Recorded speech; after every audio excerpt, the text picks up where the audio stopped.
Le miroir des ombres partie 3. La traque dans le reflet. L'inspecteur Dubois sentit un frisson glacial le parcourir. Il savait désormais qu'il n'était pas confronté à un simple meurtre, mais à quelque chose de bien plus sinistre. Une entité avait traversé le miroir, un portail vers un autre monde, et avait semé la mort. Il devait trouver un moyen de la renvoyer d'où elle venait, de refermer cette brèche entre les mondes. Il quitta l'appartement, emportant le médaillon et le livre de Madame Delacroix. Il se rendit à la Bibliothèque nationale, espérant trouver des informations sur les symboles du médaillon et les rituels décrits dans le livre. Il passa des heures à consulter des ouvrages anciens, des grimoires poussiéreux, des manuscrits cryptés. Il découvrit que le médaillon représentait l'œil d'Azaël, un démon invoqué dans certains rituels occultes. Le livre de Madame Delacroix décrivait un rituel d'invocation, un passage à travers les miroirs, une ouverture vers un monde parallèle.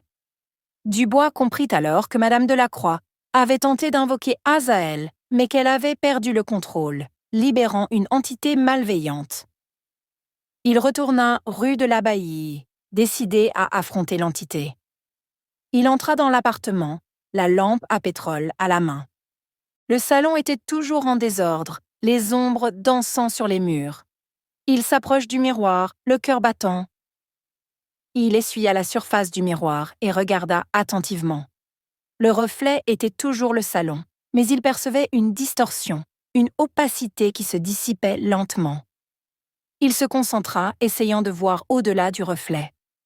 Soudain, il aperçut la silhouette sombre qui se déplaçait dans le reflet. Elle était plus nette maintenant, une forme humanoïde, enveloppée de ténèbres. Elle semblait le regarder, les yeux brillants d'une lueur malveillante. Dubois sortit le médaillon et le brandit devant le miroir. Il récita les formules du livre, une invocation pour renvoyer Azaël dans son monde.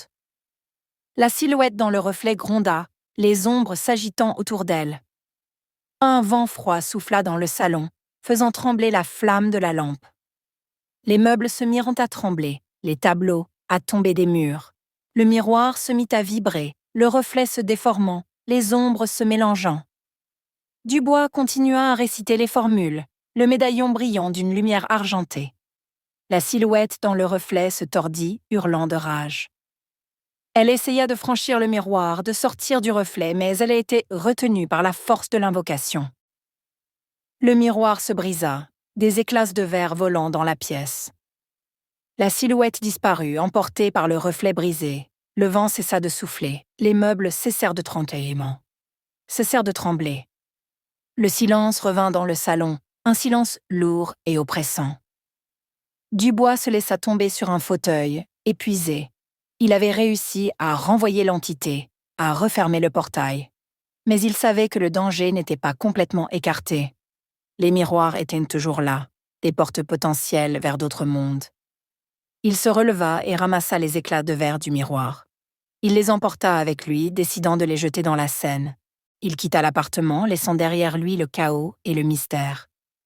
Dehors, la nuit était toujours noire, mais elle semblait moins menaçante maintenant. Dubois rentra chez lui, l'esprit encore troublé par les événements de la nuit. Il savait qu'il ne pourrait jamais oublier ce qu'il avait vu, ce qu'il avait affronté. Il avait plongé dans les ténèbres de l'occultisme, et il en était ressorti changé.